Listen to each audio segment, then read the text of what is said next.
Dengan sebetulnya senakal-nakalnya anak kecil itu nakal orang tuanya itu pasti. Karena ini sudah kena fitop, sementara anak-anak belum kena. Saya pernah punya tamu karena di tradisi Kiai itu sering punya tamu. Bapak ibunya itu kultus sama Kiai, bentak anaknya disuruh salim sama saya. Anak kecil kan nggak mau jalan-jalan terus, marah. Tak marah orang tuanya tak marahin. Yang dosa itu kamu bentak anaknya. Kalau anak kecil itu kena diskon rufi al-qalamu an salasin. Di antara aturan Islam apa? Tidak ada keharusan bagi 3 orang. 1 anak kecil sampai balik, 2 orang tidur sampai bangun, 3 orang gila.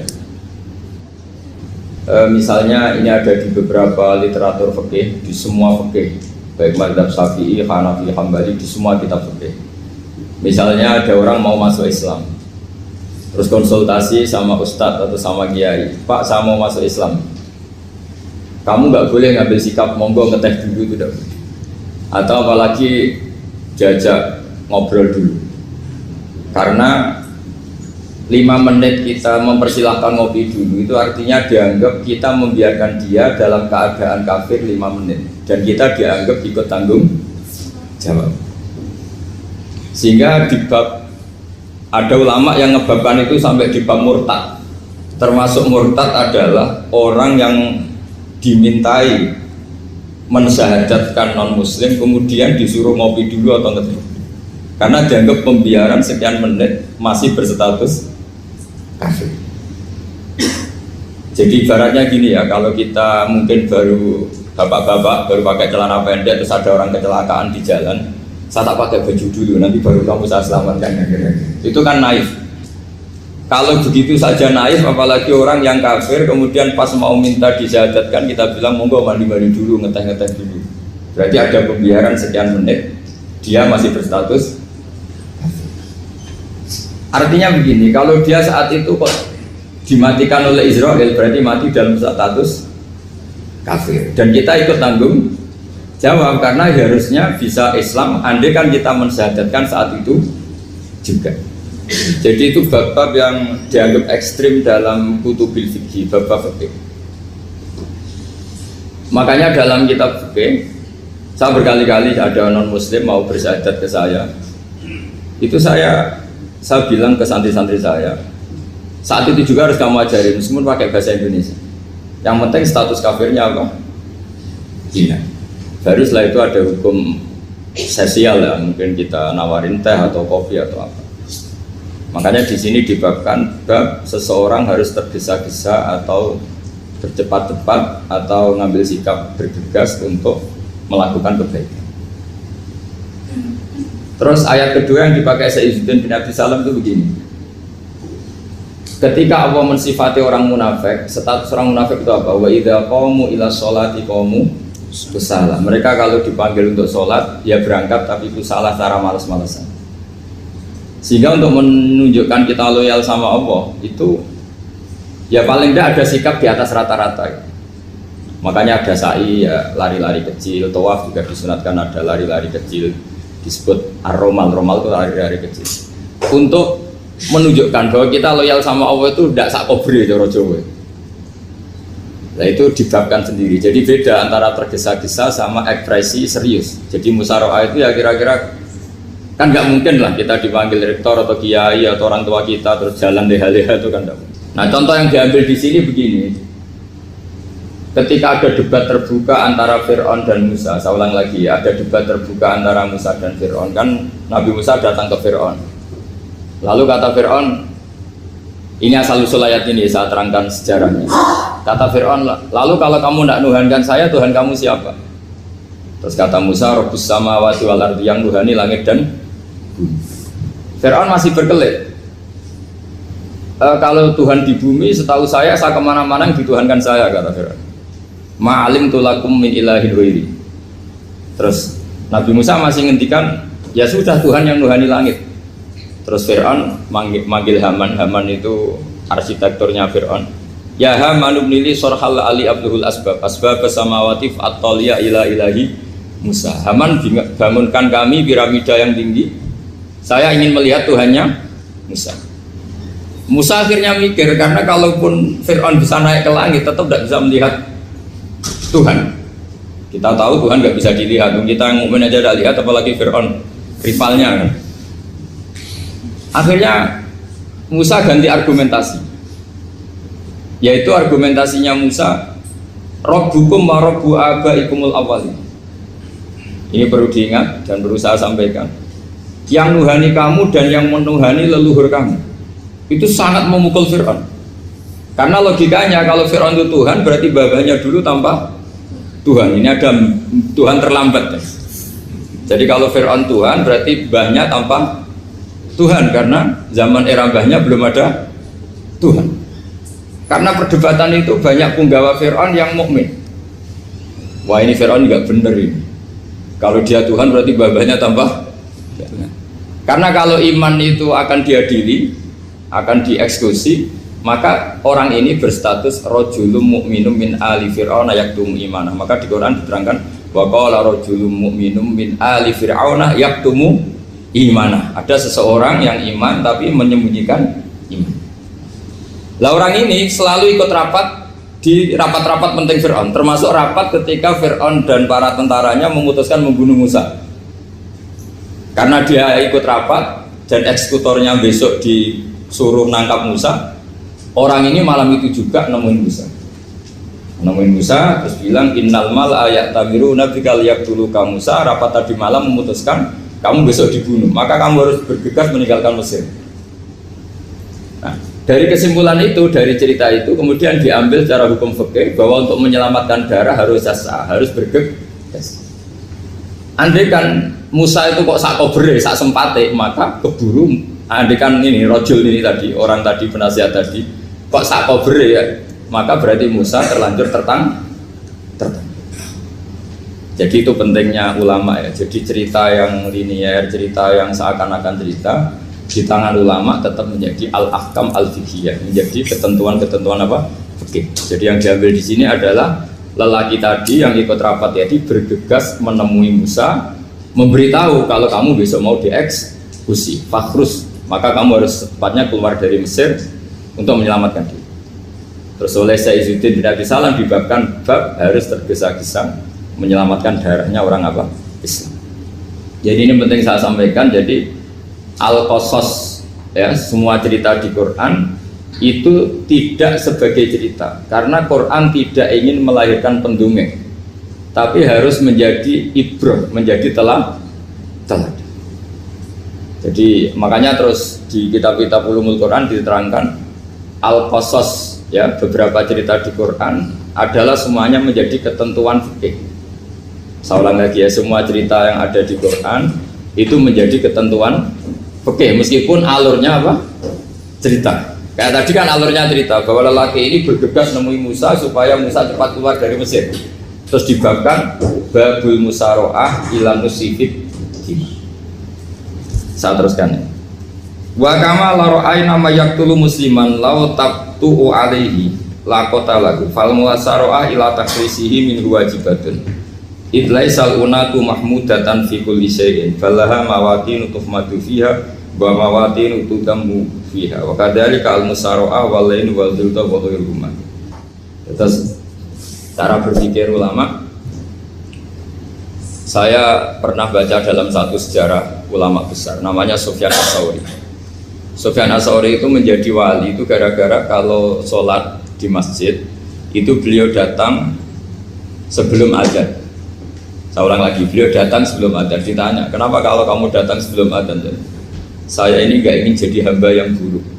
Hamba yang buruk atau pembantu yang buruk adalah setempe nunggu dipanggil. Misalnya kita tahu majikan kita pasti manggil jam 7, kemudian jam 7 itu Anda masih ngopi, masih tata-tata, itu kan tidak menghormati majikan. Harusnya kamu setempe di jam yang saat itu pasti majikan Anda memanggil. Kata beliau, saya tidak ingin seperti pembantu yang buruk, datang nunggu apa? Dipanggil. Jadi itu ada beberapa spirit ya, atau inspirasi dari aturan-aturan mahabbah. Sebab itu ketika Allah kritik orang munafik, wa idza qamu ila sholati qamu kusala, ketika dipanggil sholat mereka datang bermalas-malasan. Karena tidak ada cintanya sama Allah, maka datang berlambat-lambat.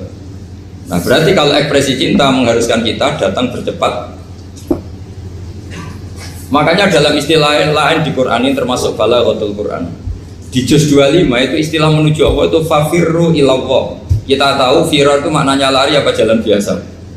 Lari. Jadi untuk mengekspresikan mahabbah kita, kangen kita pada Allah, cara bahasa Arab isak kita, berontok kita sama Allah, tidak diistilahkan jalan tapi fafirru ilallah, harus bergegas berlari. Begitu seterusnya. Maka kalau ada orang Islam, terus ini konsekuensi hukum, ada non muslim minta, Pak Bah, saya tolong ajarkan syahadat. Nggak boleh saya bilang gini, monggo ke dalam dulu. Padahal perjalanan ke rumah saya misalnya setengah jam, nggak boleh. Saat itu meskipun sambil berdiri-diri harus kita tauhidkan. Kamu yakinnya Allah itu satu, Tuhan Allah, harus. Karena kalau ada perjalanan ke rumah 5 menit terus dia kecelakaan, belum syahadat, statusnya mati apa? Kafir. Dan kita ikut terlibat karena sebetulnya bisa mengislamkan saat itu juga. Analoginya kayak tadi loh.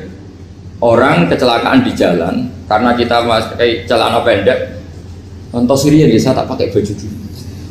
Habis itu dilides truk. Itu kan kita ikut salah karena kita yang punya kesempatan. Tentu yang disalahkan yang punya kesempatan.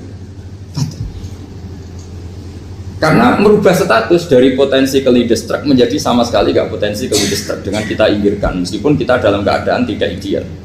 Sama, orang kafir yang mau masuk Islam itu umumnya kiai-kiai kan kadang sebagian disuruh mandi dulu, itu salah sebenarnya. Itu salah sekali, sangat salah. Apalagi nunggu seremonial di masjid, nunggal toko-toko itu bujutnya salah. Itu gak cuma salah, bujutnya salah. Jadi salah yang akut, itu salah besar ya. Kalau seremonial monggo, tapi kalau mengislamkannya harus saat itu. Apalagi seremonial seminggu lagi nunggu tokoh terkenal, nunggu disyuting dulu, wah itu perilaku so itu bukan mengislamkan itu. Makanya kita yang sebagai peneliti fikih itu kadang itu enggak srek gitu. Masa mau Islam nunggu di masjid dulu, disyuting dan tokoh-tokoh itu salah. Itu sama dia kamu lihat orang kecelakaan mau menyelamatkan, ini ada wartawan enggak ya? Minta disyuting dulu sedang mati ini. Jadi kita normal saja dalam Islam, sesuatu yang mendesak, yang emergensi ya perlakuannya harus cepat. Sehingga dibabkan faslun fil musarohah ila nusifid fitima. Jadi ada beberapa contoh di Quran memang aturannya seperti itu. Makanya semua redaksi Quran tentang menuju Allah diredaksi fafirru ilallah. Makanya di tawaf ada ekspresi romal jalan agak cepat. Di sa'i juga ada momen-momen kita harus romal berjalan cepat. Di beberapa aturan juga seperti itu.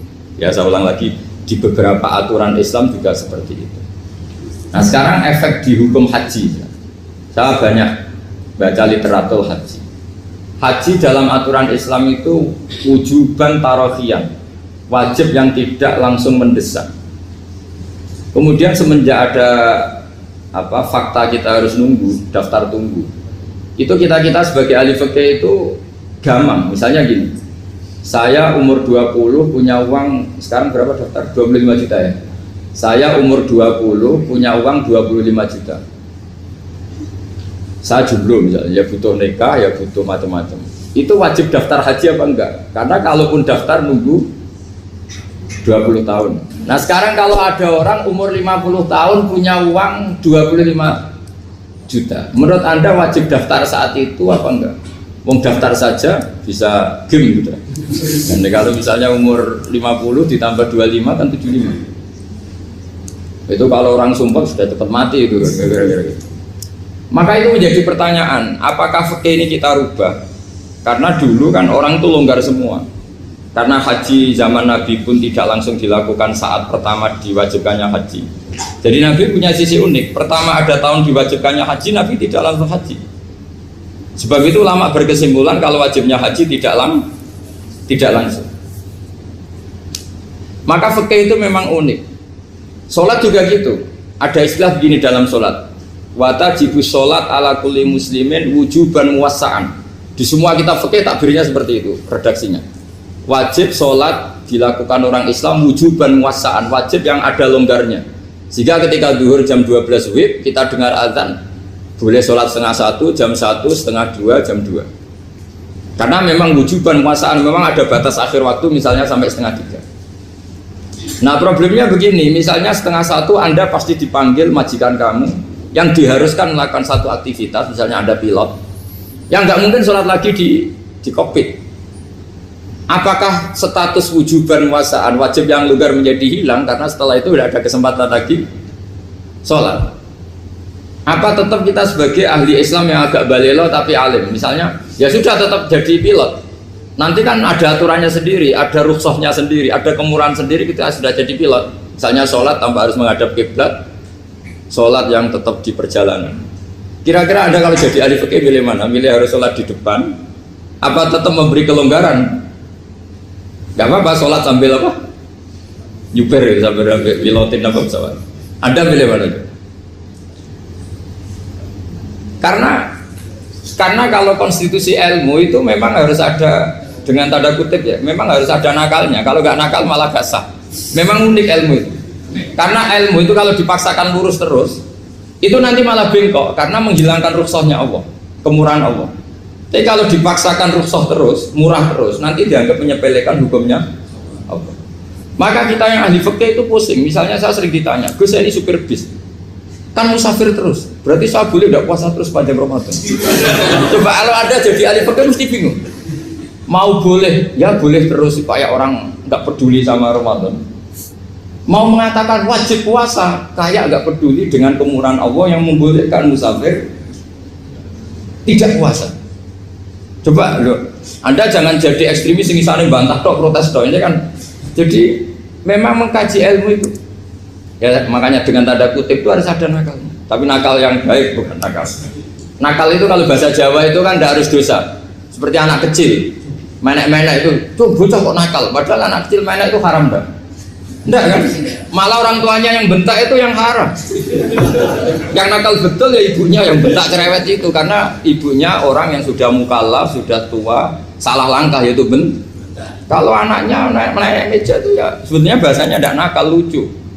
Oh jebles pinter conggo iso munggah meja, harusnya diapresiasi. Tapi rata-rata itu semua akal mecah gelas. Coba, malah boe malah mecah tabungan.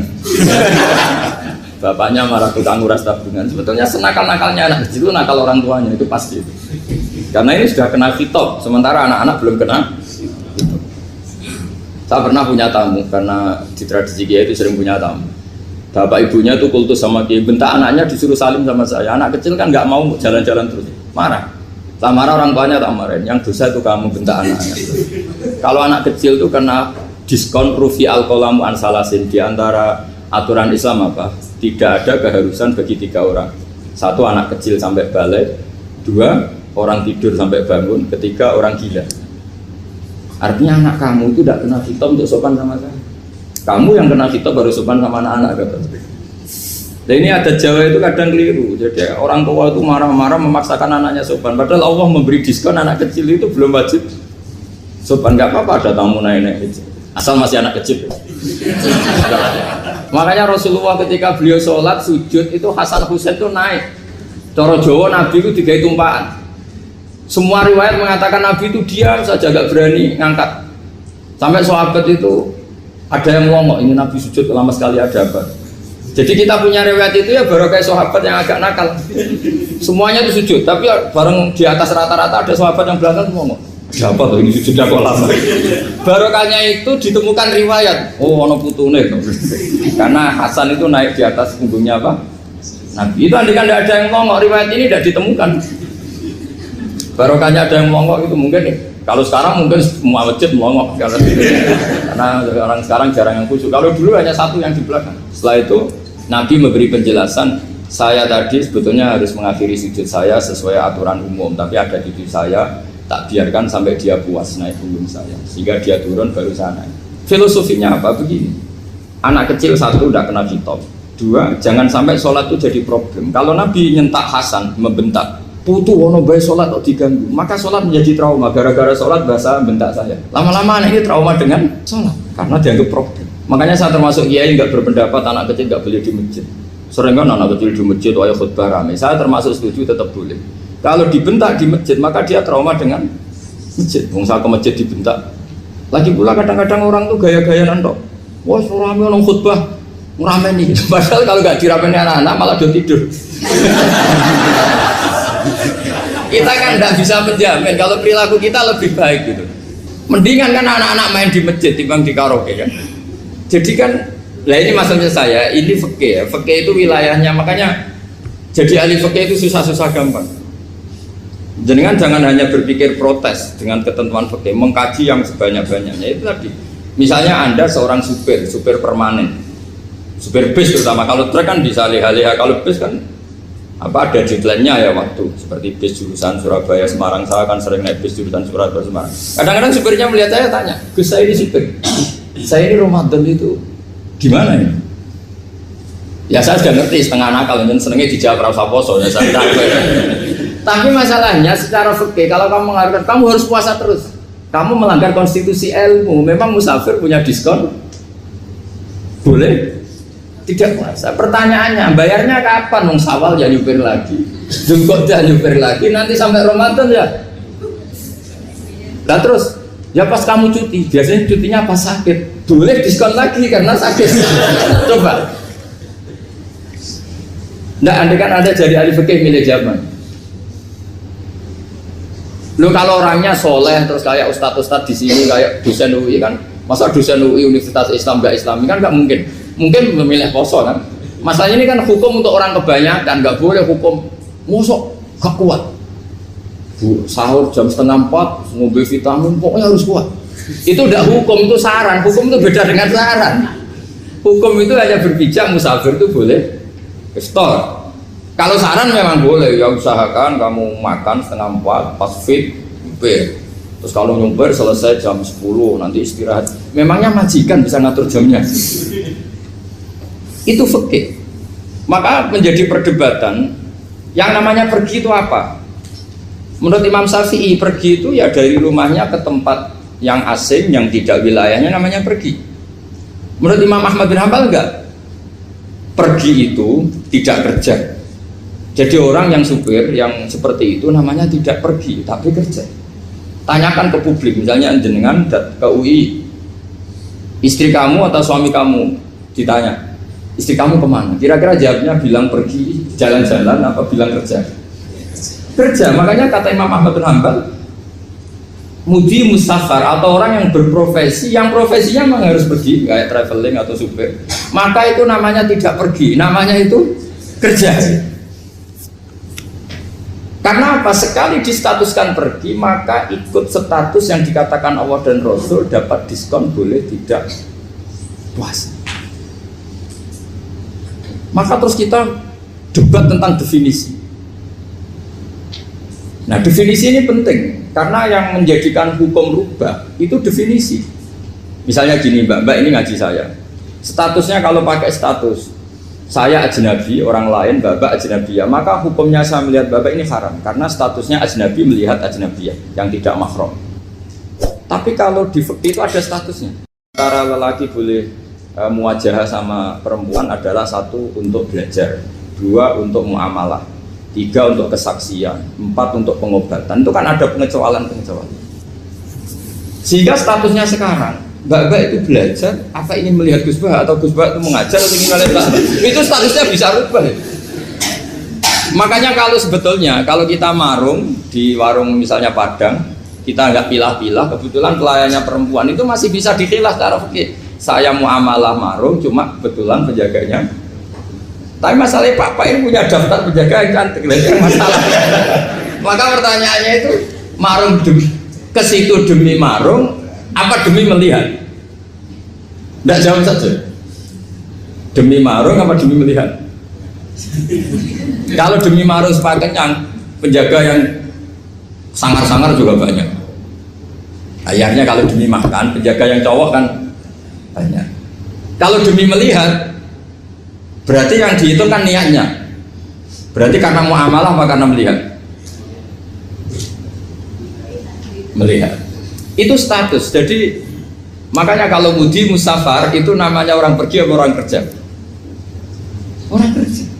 Maka menurut pikirannya Imam Ahmad bin Hanbal seperti itu harus puasa karena dia adalah pekerja bukan musafir. Lalu dalam masalah jumlah 3 hari misalnya, kalau dalam fikih kita, nggak saya kenapa ngomong fikih terus ya karena banyak yang melupakan fikih. Jenengan pergi haji Zaman Nabi haji itu jamak dan qasar terus. Padahal hajinya Nabi itu, haji itu minimal kan berapa hari minimal itu? 9, 10, 11, 12. Sebenarnya haji itu minimal hanya 4 hari. Karena 13 Dzulhijjah bisa nafar apa? Awal. Kalau nafar awal berarti nggak ada kewajiban nafar sani. Berarti yang wajib betul kan tanggal 9 wukuf di Arafah, terus 10 biasanya ifadah sama balang jumroh apa? Aqobah, terus 11, 12 itu kan sudah boleh cabut karena apa? Nafar apa? Awal. Berarti nggak usah nafar apa? Sani. Berarti hanya berapa? 4. Tapi Nabi haji di Mekah Medina itu sampai 40 hari karena perjalanan. Pertanyaannya, ketika Nabi menjamak dan mengqasar itu cara Imam Syafi'i lis safar. Karena Nabi orang Medina datang ke Mekah dengan jarak 460 kilo, maka Nabi boleh jamak dan qasar. Jadi pikiran Imam Syafi'i, jamaknya Nabi itu lis safar karena pergi. Cara pikiran Imam Malik enggak, jawabnya Nabi itu lin nusuk. Nabi menjamak sholat itu karena melakukan ibadah haji. Efeknya adalah orang Mekah kalau haji itu cara Imam Malik meskipun jaraknya dekat boleh apa? Boleh apa? Qasar, boleh jamak qasar.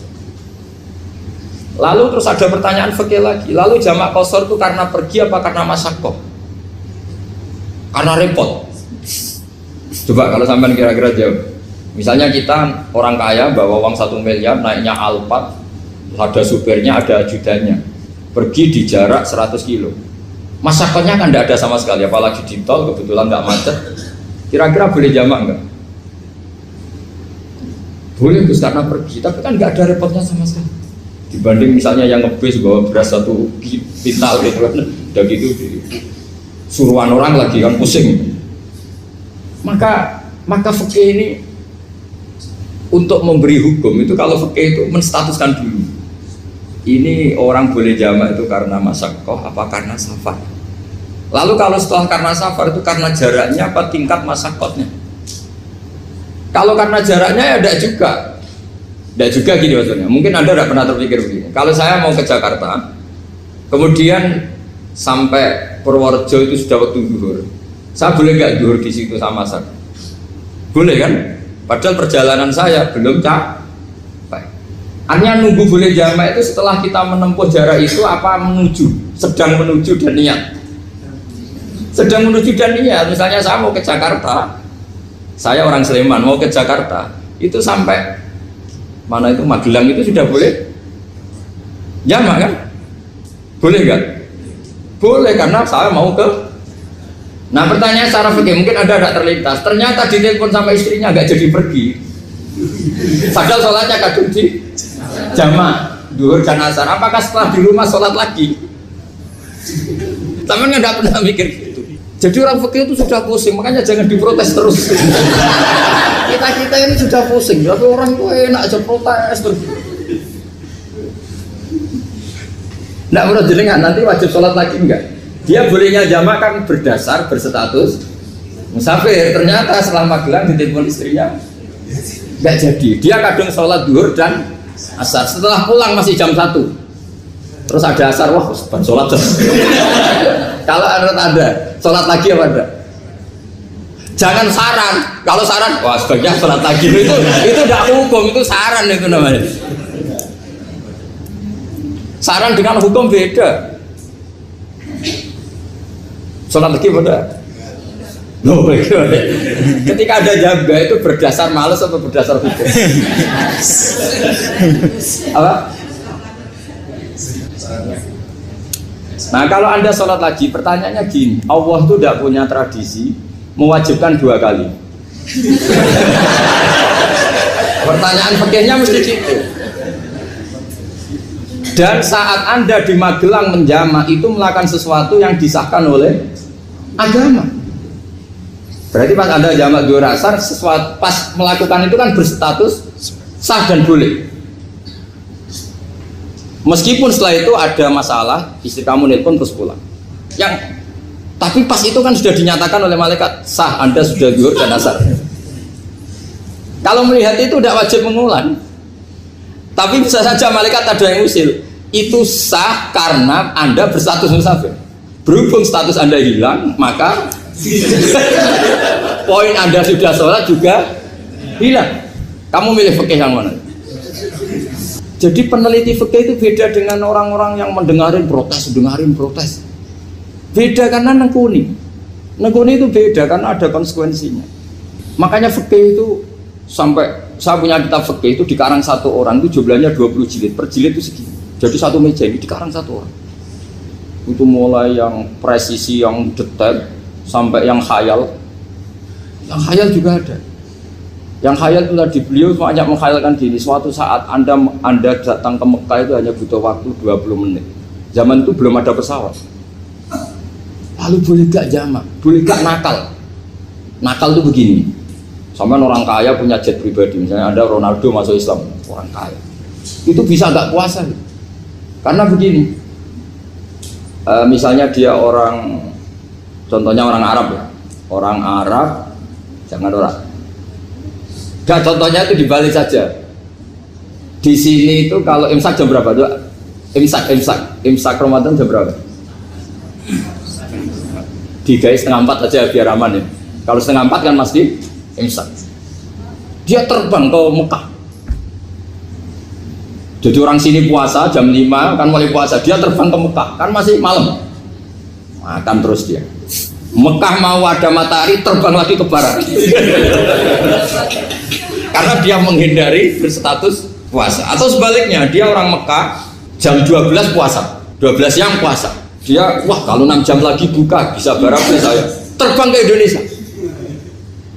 Ke Indonesia terbang baru 1 jam, di sini sudah buka. Itu khayal. Jadi itu ada khayalnya. Itu lama dulu sebelum ada pesawat sudah mengkhayal gitu. Bolehkah orang yang di Masyrik ke Maghrib demi itu? Kalau Anda jadi Raja Salman jam 1 kok sudah nggak kuat apa? Puasa, itu diberi saran terbang ke Indonesia. Itu kalau pakai jet kan nggak sampai 9 jam, 1 jam ke Jakarta. Sudah ada wow akbar. Bukan. Boleh enggak? Lo mau kamu enggak bilang, oh enggak boleh. Wong di Jakarta sudah huru samsi. Masa sudah matahari terbenam orangnya enggak boleh? Bukan. Lah ya. Apa? Kalau resikonya gini, sampean mungkin nggak mikir, resikonya gini, kalau dia berstatus musafir, bolehnya buka karena musafir, pertanyaannya dia wajib bayar. Kan musafir bolehnya kodok nanti harus bayar, tapi kalau dia buka normal kan bayar, beda, efek pakainya beda. Sampean jangan protes, Gus Baik gimana, mau ngaji malah tidak senang. Ini kan ngajinya para dosen, para pegawai, jadi harusnya itu jadi mufti, ngaji untuk jadi mufti, bukan ngaji untuk mendengarkan. Jadi makanya saya mohon jangan sering protes sama ulama sudah pusing. Karena efek-efek hukum itu tidak gampang. Kayak tadi misalnya kalau dia boleh buka atas nama musafir, resikonya wajib bayar. Masalahnya Raja Salman ini mau enggak gitu. Dia inginnya. Maka pertanyaannya itu kitab yang milik saya tadi yang 20 jilid tadi. Ulama itu mulai dulu sudah membayangkan bagaimana kalau suatu saat ada satu kendaraan. Kenapa ulama bisa membayangkan itu? Karena ada buruk. Meskipun mereka nggak numpak buruk, hanya Rasulullah, tapi kan bisa membayangkan ada toyul waktu. Waktu itu bisa dilipat.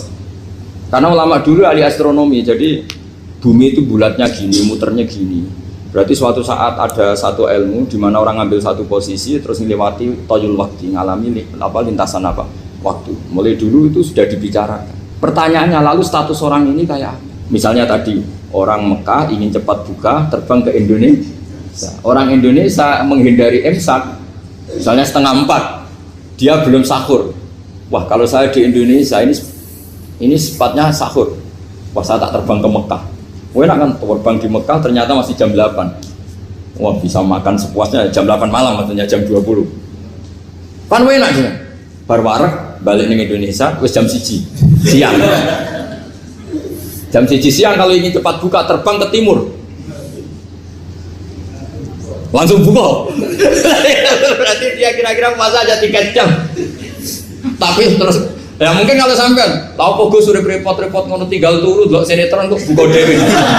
Itu tidak hukum, saran itu namanya apa? Kalau hukum tetap tadi yang dikatakan puasa adalah imsak, mulai jam imsak sampai hurubus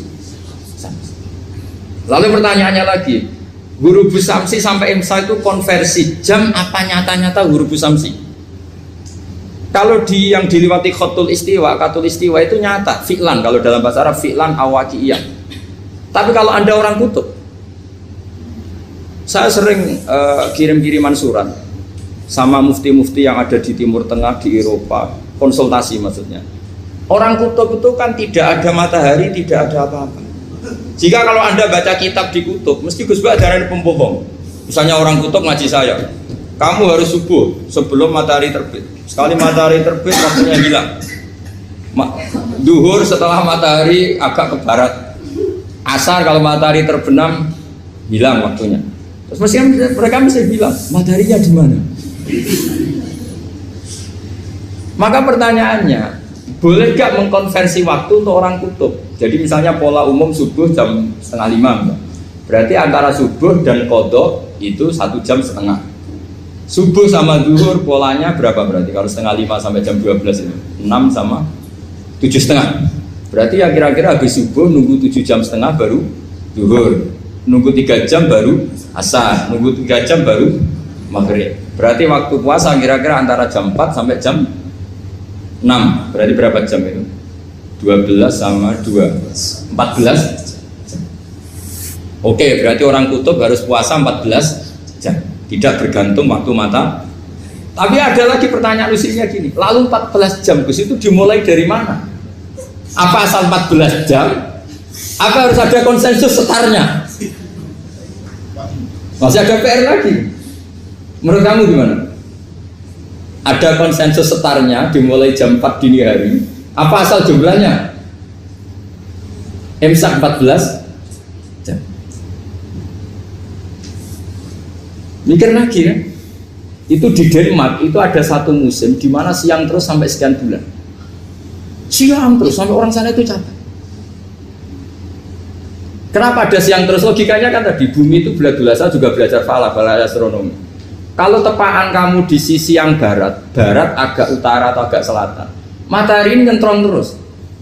Sehingga bumi mulak-malik ya kamu kesentron terus karena kita ini kan tepaan di khatulistiwa, di khatul istiwa. Sebenarnya khatul istiwa itu bahasa Arab dari kata khatul istiwa. Khatul itu garis, istiwa itu tengah.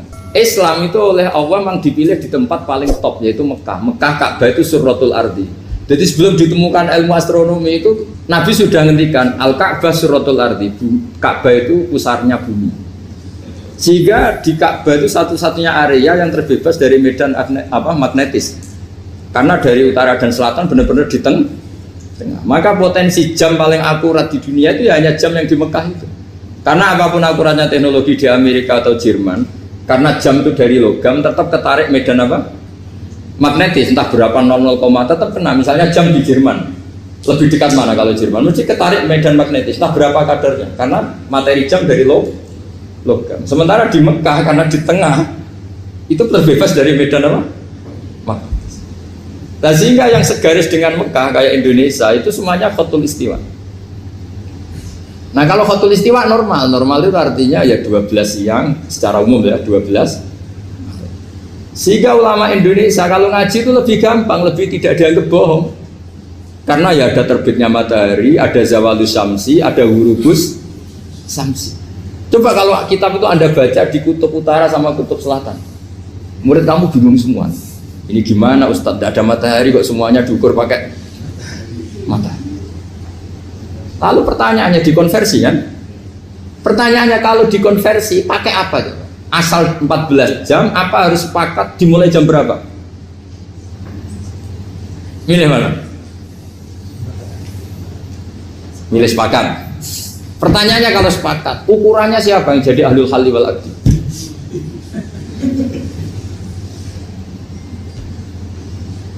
Jadi orang fikih itu sudah bingung, makanya saya mohon jangan sering diprotes.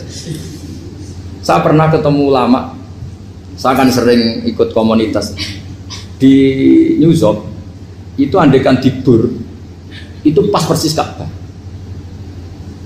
Jadi buminya itu kalau di Bur itu pas persis Ka'bah. Lalu pertanyaannya, ada kiblat tidak di sana? Ya bumi kan gini ya, kalau dalam bahasa falak itu ada rubuk namanya. Rubuk itu Bumi yang sewaktu itu hanya yang seperempat. Ya, bumi yang sewaktu itu hanya seperempat. Jadi kita sekarang siang, berarti yang baru siang hanya seperempat bumi. Nanti yang malam ya hanya seperempat bumi. Ya, misalnya sekarang kita di sini siang, di Arab Saudi kan belum, ini masih setengah 6. Ini sekarang di Arab Saudi baru setengah 6. Lah itu ada daerah di mana dengan Ka'bah itu pas atas sama bawah. Harusnya kan bebas arah. Apa? Bebas arah. Lalu orang sana sholatnya itu menghadap kemana? Pernah ulama New York itu minta fatwa ke Rabitatul Alam Al-Islami. Lalu kita harus menghadap kemana? Makanya dalam dunia anekdot ulama itu ada anekdot Abu Nawas itu orang yang nggak pernah kalah debat. Dia itu terkenal nggak pernah kalah debat. Tapi dia ada ilmuwan. Dia punya tetangga ilmuwan, punya pengaruh besar. Semua orang ngaji ke ilmuwan itu. Mantelnya bukan main, karena dia ahli falak, ahli astronomi. Mau nandingi dia tidak bisa, nggak nandingi itu reputasinya jatuh. Orang itu berteori kalau bumi itu bulat-bulat. Kalau kamu jalan ke sini, maka akan ke titik yang suatu saat si profesor ini kemalingan, terus minta tolong Abu Nawas, rumah saya kemalingan. Terus lari kemana malingnya? Ke timur. Setelah ke timur, larinya ke timur. Abu Nawas lari ke barat. Terus ditanya, sudah tak bilangin malingnya lari ke timur, kok kamu lari ke barat? Nanti ketemu di titik yang sama. Semenjak itu profesornya makel. Oh, kamu nyindir loh. Artinya Abu Nawas gak terima. Teori Anda itu gak bisa. Secara keilmuan benar, tapi secara faktual gak boleh. Berarti kalau ada orang ngejar istrinya lari ke timur, dia harus tetap ke barat. Nanti ketemu di titik yang sama. Jadi malingnya tuh lari ke timur, Abu Nawas ngejar ke barat. Ketika ditanya profesornya, sudah bilangin malingnya tuh lari ke timur, kenapa ada ke barat?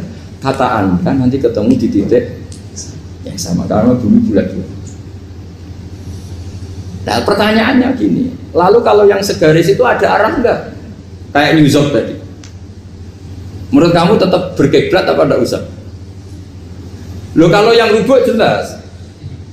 Loh gitu, kalau rubuk begini loh, misalnya begini, terus kamu di sini sama sini kan masih ada arah, tapi kalau sini sama sini masih bisa kiblat.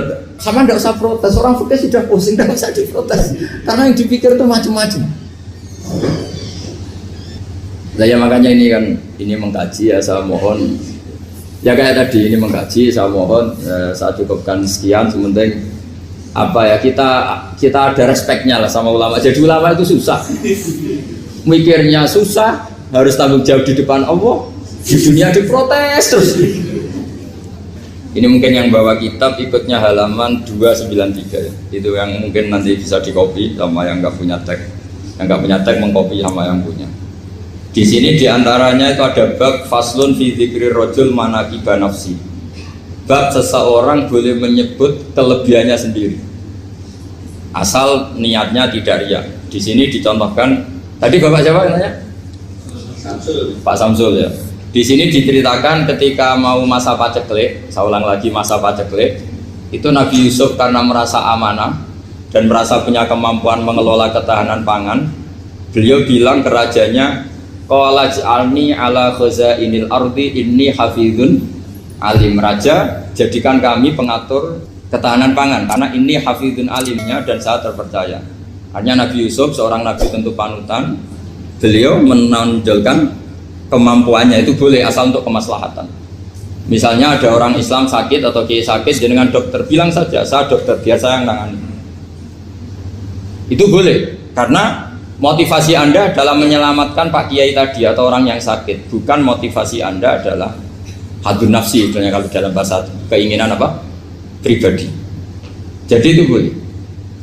Jadi ini di beberapa contohkan, ya ayuhanna su'alimna mantiqat thairi wa utina min kulli syai'. Nabi Sulaiman itu bilang gini, wahai para manusia, saya ini bisa bahasa burung apa saja dan saya bisa melakukan apa saja, wa utina min kulli syai'. Nabi Sulaiman ngendikan begitu karena ingin menunjukkan betapa sayangnya Allah ke saya. Sampai saking sayangnya Allah, saya bisa menguasai bahasa burung, bahasa binatang. Jadi motivasi seorang nabi itu ingin menunjukkan betapa kudrohnya Allah tidak terbatas. Nah buktinya apa ya? Buktinya Sulaiman, sama tak cerita, Nabi Sulaiman itu kalau ke masjid itu mesti jagungan sama orang miskin. Terus beliau bilang gini, miskinun yujalisu miskin, ayo podo kerene jagongan. Karena beliau dengan kenabiannya meskipun kaya raya itu tidak merasa punya sama sekali karena semuanya milik Allah Subhanahu wa Ta'ala. Dan beliau buktikan beliau kaya raya itu untuk bangun Baitul Maqdis yang semegah itu semuanya pakai asetnya Nabi Sulaiman. Ketika bisa memperkerjakan jin dan setan juga untuk bangun Baitul Maqdis, bukan untuk bangun dirinya, rumah dirinya. Ya ini dicontohkan satu Nabi Sulaiman, dua Nabi Yusuf. Terus ketiga contoh yang diambil, setiap nabi ketika pidato kepada umatnya mesti ditutup dengan wa analakum nasihun amin. Saya ini adalah penasehat yang terpercaya. Jadi ajaran saya bukan ingin menyengsarakan kamu, tapi wa analakum nasihun amin. Saya adalah penasehat yang baik. Artinya akan menonjolkan diri. Jadi boleh asal itu untuk kemaslahat. Jadi misalnya UI punya penemuan apa yang keren, yang maslahat orang Islam diumumkan. Bahwa ini penemuan UI. Tapi tujuan Anda supaya mengangkat harkat martabat UI. Bukan setelah itu terus kirim surat ke rektor, saya harus tambahan gaji karena saya penemunya. Wah itu sudah gak bisa jadi wali kalau gitu sudah. Tapi nanti rektornya yang ya gak tahu diri gitu. Masa penemu sama gak penemu disamakan ini. Misalnya seperti itu. Jadi di sini ada sekian contoh, mungkin bisa diakses di halaman 293 di bab faslun fi dzikri rajuli manaqiba nafsi. Terus kalau contoh hadis Nabi sering ngendikan begini, ana sayyidu waladi Adam wa ana awwalu syafi'in, dan saya adalah nabi pertama yang punya hak syafaat. Tapi Nabi ngendikan seperti itu supaya orang punya harapan ketika di mahsyar. Sudah kalau di mahsyar nyari saya karena saya diberi hak syafaat. Jadi asal niatnya untuk maslahat gak apa-apa. Makanya saya sering di mana-mana sering cerita, saya ini menekuni fikih supaya orang kalau belajar fikih jelas ke siapa. Kalau saya tidak ngomong, orang keliru guru. Tapi ya harus ada buktinya. Nanti ngomong ahli dok, ada ahlinya ya kacau. Ya jadi boleh ya. Di sini dibabkan faslun fi dzikri rajul manaqiba nafsi. Bab seseorang boleh menunjukkan kemampuannya asal tadi untuk lil maslahah. Sudah Pak Samsul ya? Tadi yang pertanyaan dari siapa itu? Pak Sus Budiar. Pak Sus itu gimana ini kasusnya itu orangnya sudah Islam toh? Sudah apa masalah. Terus Anda ke Thailand itu gak niat menghindar toh memang saatnya harus ke Thailand? Hanya menyesal. Oh hanya menyesal, bagus lah punya penyesalan. Enggak begini ya, kalau orang itu sudah Islam itu kan tidak se-emergensi yang belum Islam, itu hanya ideal. Artinya idealnya seseorang kalau mau meninggal akhir dari kalimatnya adalah la ilaha illallah. Tapi itu pun ulama dinegur. Ini saya beri cerita sedikit. Kitab Fathul Mu'in itu termasuk kitab yang nggak setuju kalau kalimatnya sepersis la ilaha illallah. Kenapa Pak Sus? Logikanya gini. Ini semua ulama gitu ya. Itu ada dua riwayat. Mangkana akhiru kalamihi la ilaha illallah dakhalal jannah. Sebagian riwayat mangkana akhiru kalamihi Allah dakhalal. Nah ulama itu milih yang Allah. Kenapa milih yang Allah? Karena la ilaha illallah itu resikonya tinggi. Pas la ilaha ateis, tidak ada Tuhan, mati. Maka ulama, tradisinya guru-guru kita, kalau ada orang mau mati yang sudah akut, itu hanya ditalkin Allah, Allah, Allah. Karena ini lebih tidak berisiko. Tapi kalau la ilaha illallah, pas la ilaha, belum illallah, mati. Tidak bisa kamu baru mati.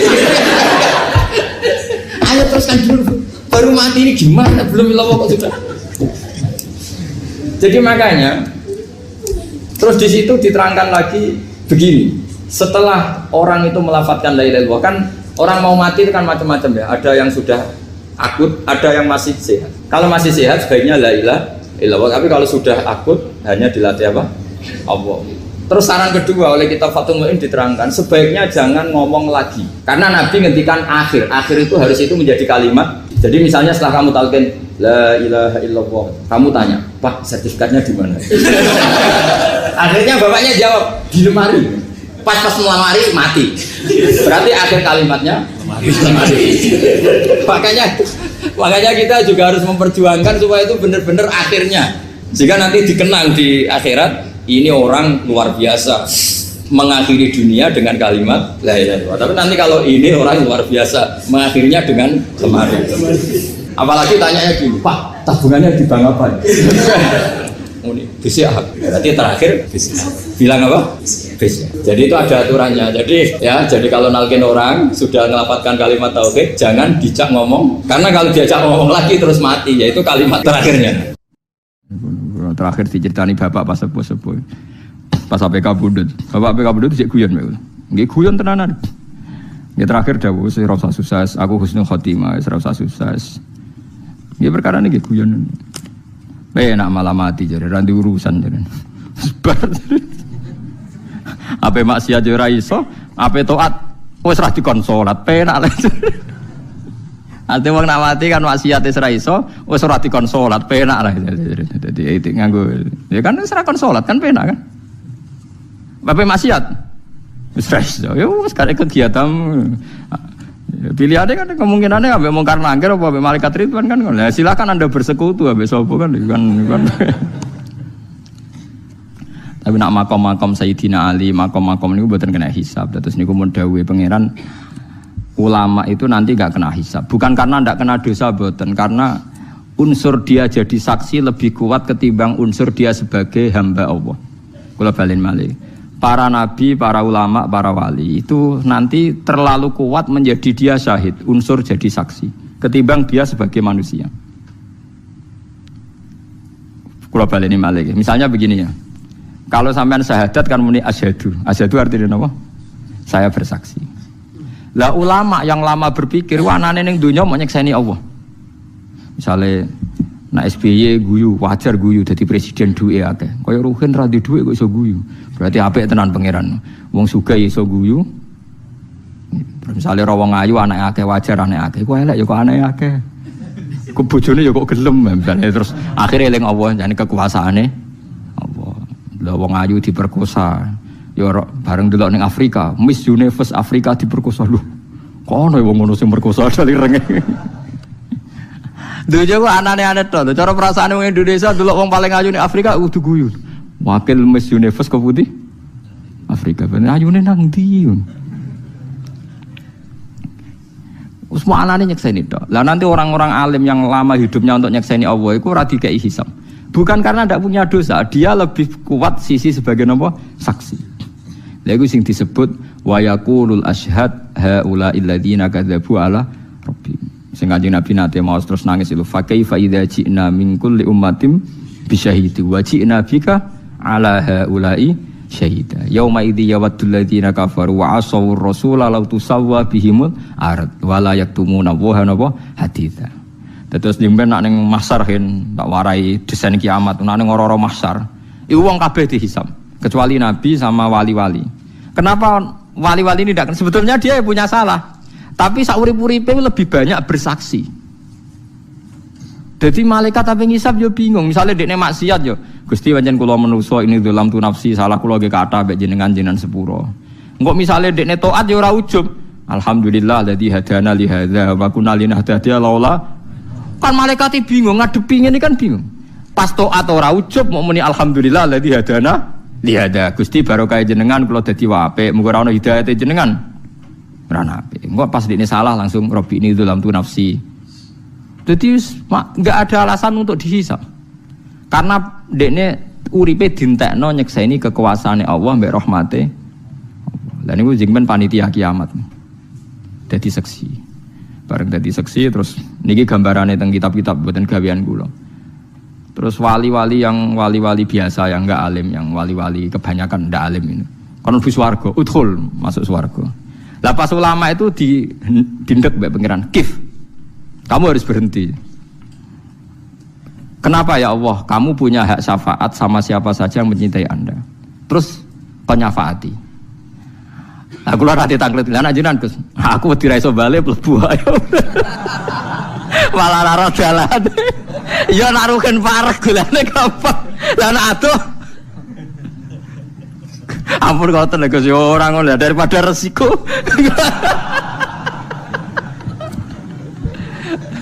Daripada resiko ora iso napa? Ora iso balik ora dalane. Ya tapi itu nyata, menurut saya itu mungkin karena ulama lah yang bisa mencintakan ulang kepada Allah, yang bisa tahu logika Quran napa hadis. Lho nggih to nak wali kan biasanya mau ibadah, wiridan, para pangeran. Tapi nak ulama mboten duwe perhitungan. Duwe napa perhitungan. Bahkan sampean tak ceritani. Ulama ku nak ngelola syahwat iki syahwat tenan syahwate wong lanang wong wedok. Iku wae dadi alat taqarrube ila Allah. Misalnya contoh gampang gini, malah ini keling-eling. Misalnya kita sebagai kaum lelaki kan duwe syahwat. Nak sing islami kepen wayah, kepen poligami, kepen jajal wong sing macam-macam. Iku sing islami kepen wayah misalnya. Paling ndak itu menjadi alasan Anda untuk paling ndak wajar yo. Ning Islam diolehno wayah. Pancen wong lanang iku bojo sita ya kurang tenan. Tetap jadi Islami. Akhirnya kowe gak janggal mbek para nabi. Paham ya? Tapi nak kowe ora ana imane, ora ana islami. Terus nyifati Nabi Muhammad jari hipersek koyo kasus yang barat-barat iki. Mulane nabi ku paling ra seneng mbek wong khawarit. Wong khawarit iku khusyuk nganti janggal anane Kanjeng Nabi. Mulane saking buak syahwat, buak donya malah akhirnya korbane janggal mbek Kanjeng Nabi. Paham sing maksud? Mane elek-elek wong napa khawarit. Wong ngaku iman kok janggal mbek napa? Nabi. Misale ngeten iki tak rungono tenan terutama sing khusuk-khusuk nek kepen gak dadi wong khawarit. Zaman Nabi Sugeng wis dawuh elek-eleke wong khawarit. Nggih elek-eleke wong napa khawarit. Padahal mereka yaqra'unal Qur'an. Rata-rata orang khawarit itu ahli Qur'an. Tapi la yujawizu hanajirohum. Qur'an iku ora mlebu ning dadane. Wong teng tenggorokan wae ora liwat, meneh dodo. Yamrukuna minaddin murukas sahmi minar romiyah. Mereka keluar dari Islam kayak keluar anak panah sangka napa busur. Kenapa mereka baca Quran kok tidak iman? Padahal mereka baca hadis. Karena mengukur kebenaran itu dengan akal. Mengukur kebenaran itu dengan apa? Akal. Lha iku repot.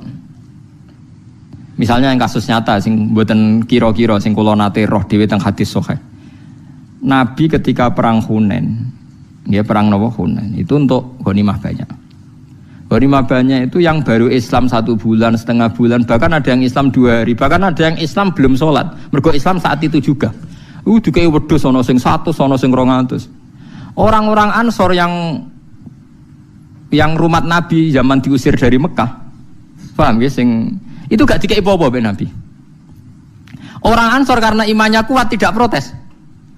Biasa. Tapi ada orang faja'a rajulun huwa irul ainen mripate cekung mendelik rambutnya keriting kan sepurane ning sifat itu memang ono sifat ono keriting. Aku yo ora roh. Kenapa anggere wong nakal ning hadis iku jajal ki sifate napa? Keriting. Terus iki wong nakal ki saya itu ndak tahu sirinya apa ndak tahu. Khairul ainen. Terus bilang begini. I'dil ya Muhammad. Mat kowe nak dadi wong sing adil. Nabi masih sempat guyon ya masih ndak nanggapi. Wa may ya'dilu idzalam aku adil. Nak aku ora adil sak donya sing adil sapa? Orang itu masih ngomong. Inna hadza atiyatun lam yuqsad bihi wajhu. Iki ku peparing sing ora niat golek ridane Allah. Kowe ora adil. Iya nyebut kata Allah, nyebut kata ikhlas. Sekali ada sahabat kalau di hadis itu Khalid bin Walid dia tersinggung bilang da'ni adrib unuqah. Mbok kula beri izin untuk menggal orang ini. Kata Nabi jangan. Setelah itu orang itu balik kanan gitu mire bareng mire kata Nabi yakhruju min di'i hadza qaumun yaqra'unal Qur'an la yujawizu hanajiruhum yamrukuna minaddin murukas sahmi minar ramiyah. Iki sok ben akeh wong sing iso ngaji turunane wong saleh-saleh tapi ora islami blas. Mergo saking saleh malah janggal ambek agamane Allah Subhanahu wa taala. Mulane rata-rata kiai ngalim-ngalim ora pati seneng khusuk nemen-nemen bahaya. Khawarit jadi napa? Khawarit. Mergo logika nubuwah ngeten. Saiki tak bedhe ini jawab tenan. Iki masalah urusan sekali sampean khawarit itu neraka tenan. Misale Ruhin nderekno ngaji kula mulai kula kontrakan. Mulai kula kontrakan cek wong 20 iki ya iki cah kriting pun nderek. Paham gitu misale. Terus ngaji wis nganti saiki cek ngaji. Menawa nganti mati. Nah terus Mustafa misalnya ngaji lagi 2 dino, 3 dino.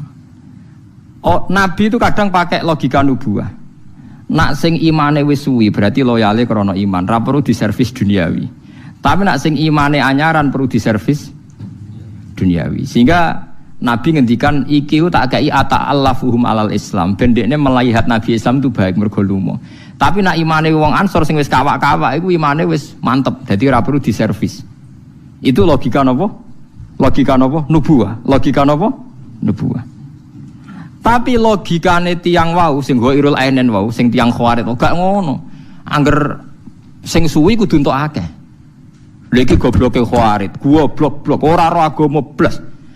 Dekne mikir adil pokoke ngene, nek sing perange tenanan Islami suwi kudu entuk akeh, sing Islami anyaran kudu entuk sithik. Lah lucune keadilan ini sing dadi pikirane LSM saiki wong sak donya cara berpikir ngono saiki. Lah iku keliru, cara nubuah keliru. Kelirune ngene. Nek wis Islami suwi, kudune ikhlase wis suwi, ora usah mbok batalno mbek mbok kei dhuwit. Iku logika nubuah. Nggih niki logika kula baleni. Wong Ansor ngrumat Nabi wis suwi, imane wis suwi, kontribusine wis ya wis keben ben tabungane ning akhirat. Jangan pernah dilatih dikompensasikan dengan uang. Ben terlatih ikhlas. Jadi Nabi nangke wong Ansor malah pikirannya kuwatir batal lo ngamale. Tapi orang Khawarij cara berpikir gak ngono, nak sing suwi tambah paling Lalu lucune kita sing mukmin lah sering berpikir koyo Khawarij. Ya ku paling bahaya. Ya kudu ulama sing kecangkeman ngeten iki kudu ulama ngomong terus ben wong memungkinkan logika nubuwah. Logika napa? Nubuwah. Mulane iki kudu tobat sing ngaji kula teng mriki kudu tobat. Wong kudu kadang nganggo logika nubuwah. Contoh gampang kowe mbek anak le, contoh paling gampang. Anak mulai cilik mbok rumat. Urung iso mlaku mbok rumat. Disusoni ibu mbok rumat macam-macam, bojomu mbok rumat macam-macam. Engko SD mbok sangoni, engko SMP mbok sangoni. Lho latihan omah-omah mbok gawekno omah. Lho tekan mergawe gagal mbok subsidi. Orang yang biasa heroik begini itu tidak pernah kecewa mbek anak. Anane mau kepen ngekeki tok. Ya anane kepen ngekeki tok. Coba sekarang saiki anake wis umur 40 tahun terus mapan. Mapan mulai ngekeki dhuwit wong tuane dikei 2 juta. Januari dikei 2 juta, Februari dikei 2 juta. Maret rasa bokai, jajal tes saya. Maret rasa bokai, enggak terus biasanya dikei kok ora. Padahal puluhan tahun beliau heroik tukang ngekei, gak pernah ngeluh. Tapi saiki biasa dikei ping pindho mentale wis tomak. Itu nyata apa ndak? Ndak sampean jawab, nyata apa ndak? Nyata kan? Lu cek menuso cek gampang dari mental heroik puluhan tahun dibatalkan hanya 2 kali di servis. Bulan ketiga anaknya mau tomak. Ya orangnya aja jawab apa? Ya orang. Lah itu Nabi tidak ingin orang Ansor menjadi bermental tomak. Berarti kecerdasannya Nabi mbek Khawarij adoh napa adoh? Adoh sekali. Misalnya aku kancanan Mustafa mulai melarat kancanan. Nganti saiki misalnya reso ngekek aku, misalnya. Ya rasa gue biasa wae misalnya. Misalnya, gua kan melarat permanen tuh misalnya. Terus suatu saat ngekek aku, nak cara aku musibah. Takut saya tomak. Wong dhisik ora tau ngekek aku ya aku wis seneng kok saiki ngekeki barang, jangan-jangan kok senengku krana ndekne ngekeki, kan malah bahaya. Lha iku nak ulama ngerti tenan, mulane sekali aku dikei Mustafa tak anggap utang ngono ae. Tak sahur kapan-kapan namus. Lah tapi sing biasa ngekeki ya keben ra usah diservis biasa ben latihan ikhlas. Lah itu logika nubuwah. Logika nang Khawarij ora sing berjuang akeh ya kudu entuk akeh.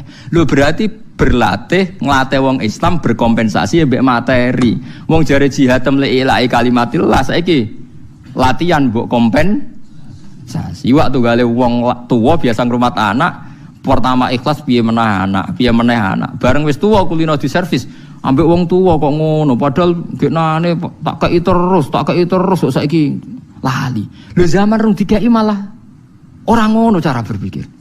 Gampang ya manusa rubah justru setelah diberi. Lah iku manusa.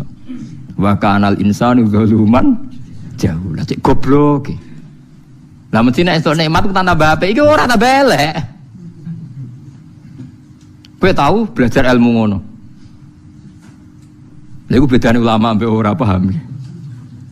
Amalane penting ngaji mbek ulama penting karena apa Nabi gedhe wong Khawarij. Wong Khawarij iku sing ngukur keadilan mbek kecerdasane manusa ora ana bau nubuwah. Peristiwa itu berlalu. Ketika era Abu Bakar tenan. Ahlu Badrin iku Kanjeng Nabi nak muji Ahlu Badrin sundul langit. Sampai ahlu badrin didhawuhi Allah ikmalu masyitum faqad ghafartu lakum. Wis kelakuan piye wae mesti disepuro pangeran. Mergo saking pentingnya peristiwa napa Badar. Iku ambek Abu Bakar iku ahlu badrin misalnya dadi satpam, mbok dadi bupati, mbok gubernur. Iku gajine padha mbek wong Islam anyaran-anyaran iku. Diprotes mbek Umar, ya Abu Bakar ini ndak adil. Wong sing prestasine koyo ngono dilem Nabi kok gajine padha mbek wong Islam rong dina. Jare Abu Bakar jabena. Ya Umar fadluhum indallah. Fadole mereka iku indallah, keutamaane mereka kok sing gaji pangeran, tapi ki ning donya jabatane padha, gajine padha. Paham ya? Jabatane padha, gajine padha.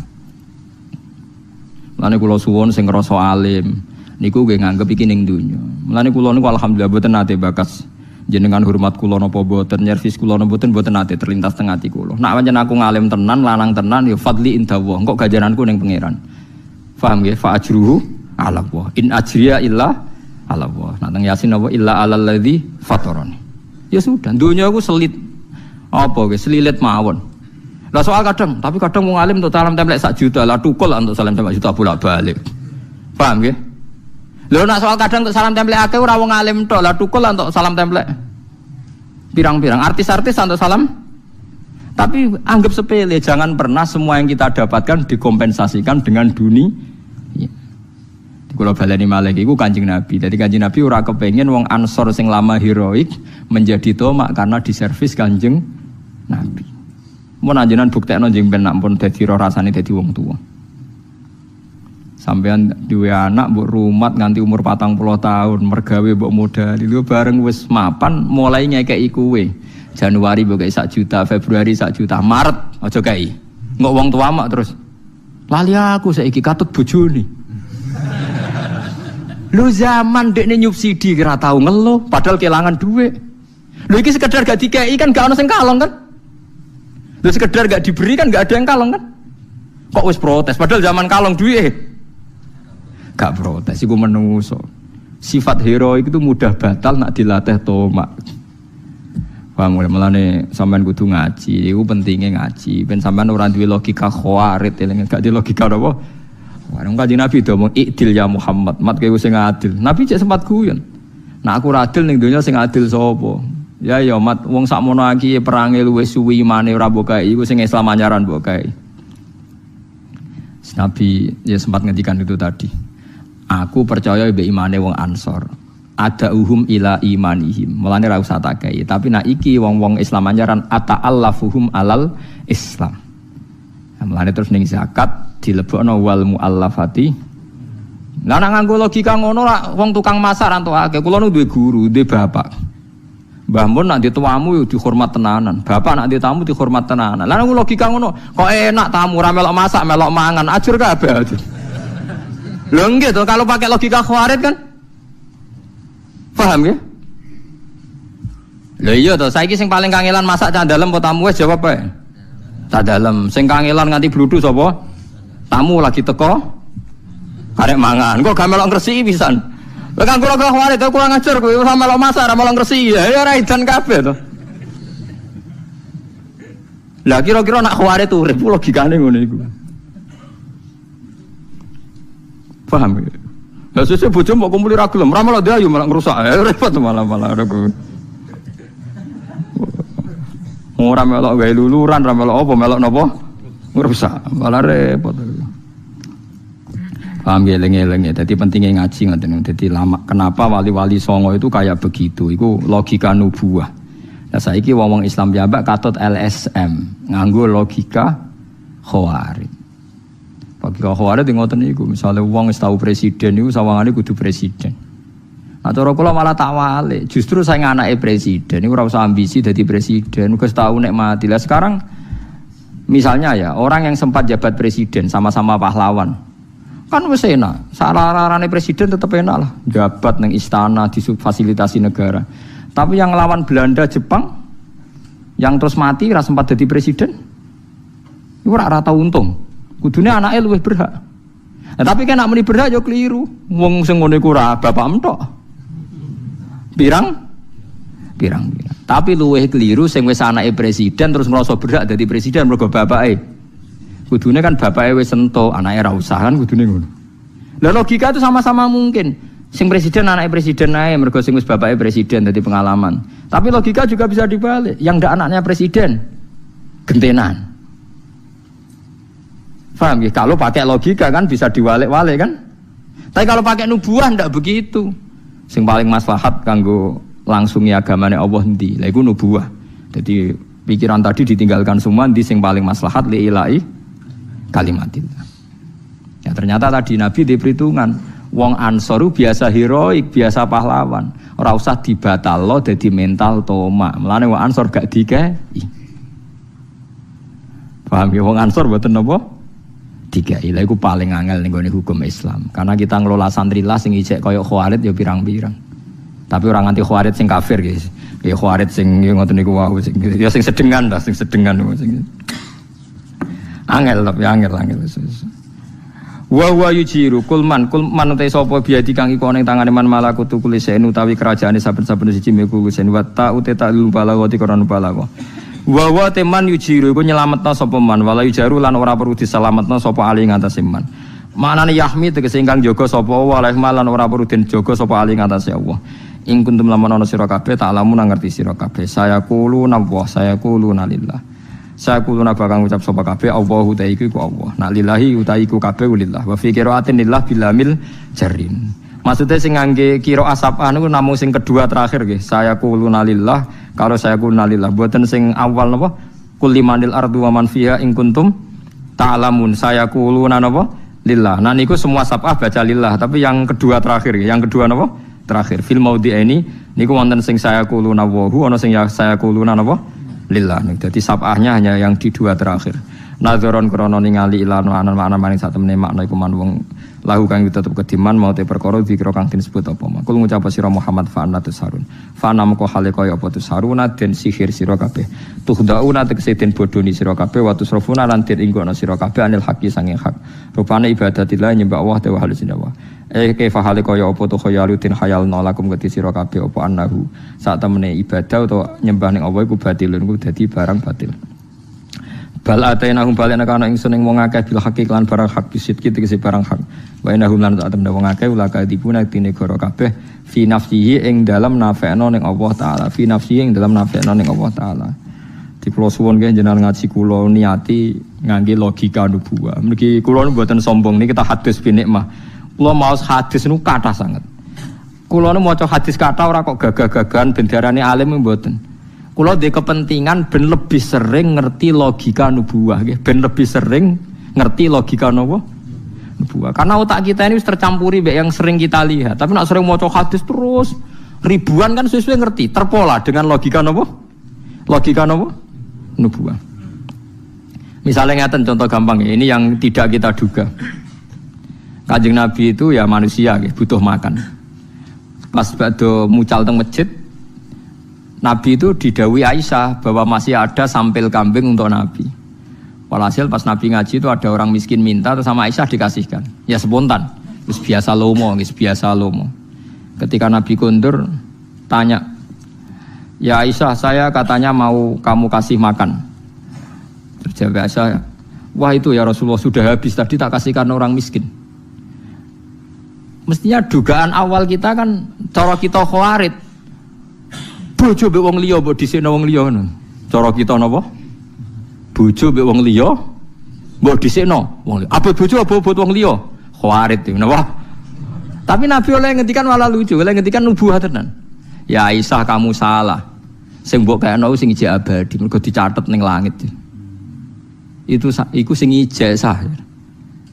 Mulane terus Nabi ngendikan masyhur itu. Wa halaka mimmalika illa ma akalta fa afnaita wa labista fa ablaita wa tasaddaqta fa abqaita. Lan jare kanjeng oh rasa iku sing ijek sing sedekahne sing ijek mergo dicatet ning langit.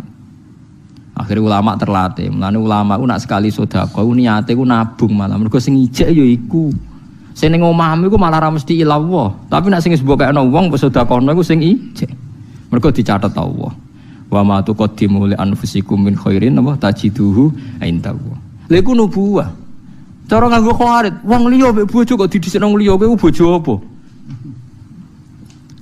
Itu logika nubuwah. Misalnya kita dadi kiai ana santri nakal, ana kanca ngecewakno. Nah logika nubuwah sampai pangeran dilatih sabar. Tapi nek logika setan, gak ngregani kiai. Iku santri model apa? Ya santri model ngetes. Wong kok tak ora tau di logika nubuwah, mulai logika itu logika nubuwah, dilatih. Ya dilatih, memang harus dilatih. Wong tiang Ansor nganti isin sampai Kanjeng Nabi, mergo gara-gara ngeten. Ya Kanjeng Nabi ya ono senine, ya ono lucune. Cara kula njen setuju mimpin ya kudu ono lucune. Jadi bareng Nabi setelah memberi penjelasan itu, beduwi-beduwi sing lagi Islam kan mbek Nabi dikai unta terus mulai, untane dituntun mulai. Dikai wedhus yo, terus tuntun mulai.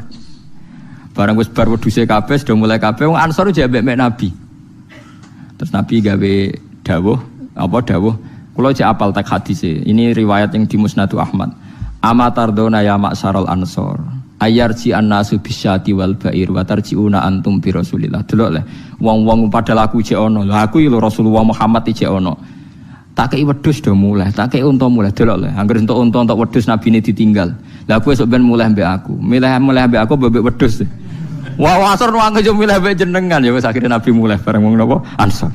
Dadi akhire wong beduwi-beduwi untuk wedhus, untuk unta, wong Ansor untuk Kanjeng Nabi. Iku sedekah Rasulullah ketika hajjah wada, Nabi sempat pidato al-mahya mahyakum wal mamat mamatukum. Aku urip sing uripi kowe ya wong Ansor, aku sok ben mati ya bareng kowe. Lalah Kanjeng Nabi disarekno teng Madinah musyarrafah.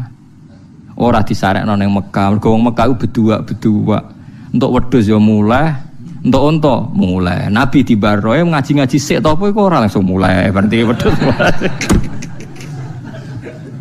Ansor ora. Lah iku terus masyhur pidato Nabi, amatardona ya masyarul Ansor ayyarji annasu bisyati wal ba'ir wa tarjiuna antum bi Rasulillah. Akhirnya Nabi wangsul teng Madinah bareng sahabat Ansor. Saiki dadi barokah wong Madinah sugih mergo ana sareane Nabi.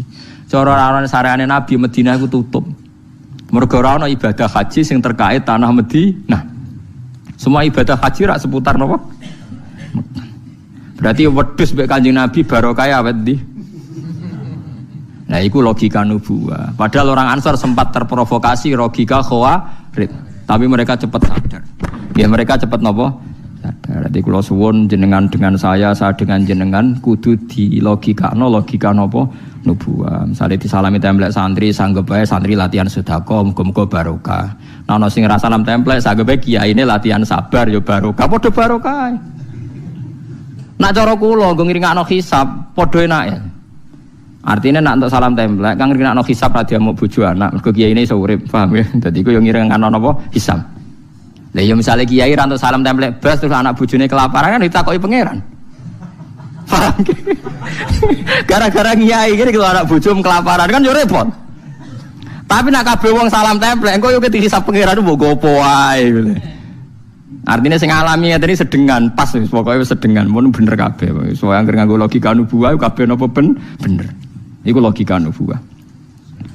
Paham kowe di bojo ya ngoten. Kowe nak bojo damai iku ngamalem ngenteni mbok sedekah. Mbok nafakoi lagi untuk ganjaran gitu. Tapi nak bojo ngamuk, sabar tok ora modal untuk ganjaran. Ayo abot di. Cara aku abot sedekah. Aku sering ra duwe duit, dadi nak kon ngamal ngenteni ngetono duit abot. Tapi nak bojo ngamuk, kowe sabar, gak modal untuk napa? Ganjaran. Lho kadane kok ora siap. Mboten napa-napa dilatih. Lho memang di antara ibadah kan wal kadhiminal ghaidh kan ngendhalekno napa? Alladzina yunfiquna fis-sarra wad-dharra. Iku jelas abot kan sedekah, ora di dhuwit. Tapi nak wal kadhiminal ghaidh kan gak modal. Ngempet emosi wal afina anin nas gak gampang tersinggung. Tapi wong saiki nganggo logika Khawarij. Diamuk wong wedok gak diomongi, mari nelucak gak ngregani wong lanang. Wong wedok gak ngregani wong lanang. Tapi apa ana regane iku masalah rega-reganan. Paham gitu terus kula suwun logika Khawarij itu dihilangkan jauh-jauh. Dilatih ngangge logika napa? Logika napa? Nubuwah. Mulane kula sering maca hadis asline mboten kok kepen darani alim mboten. Kula ndek kepentingan gak ada niat supaya terbiasa atau familiar dengan logika napa? Nubuwah. Misalnya Sayyidah Fatimah niku rak miskin. Saking miskine niku tangane ngapal. Niku bareng sering ngapal Sidina Ali ku sakake, ya Fatimah saiki bapak iku untuk budak akeh, mbok kowe njaluk. Engko ben kowe tanganem gak ngapal. Sayyidah Fatimah ini ora seneng, ora kepengin mergo dekne zuhud banget. Akhire sowan Kanjeng Nabi. Matur ya Rasulullah niki tangan kula ngapal ngeten-ngeten jenengan sukani budak di pembantu kersane tangan kula boten ngapal. Jawabe Nabi, "Ya tak kei sing luwih apik timbang budak." Maca tasbih ping 33, maca tahmid ping 73, maca takbir ping niku luwih apik timbang kowe ndek budak. Fatimah ya nampa ya ora janggal. Mergo padha logika napa? Nubuwah. Cara kowe apa hubungane?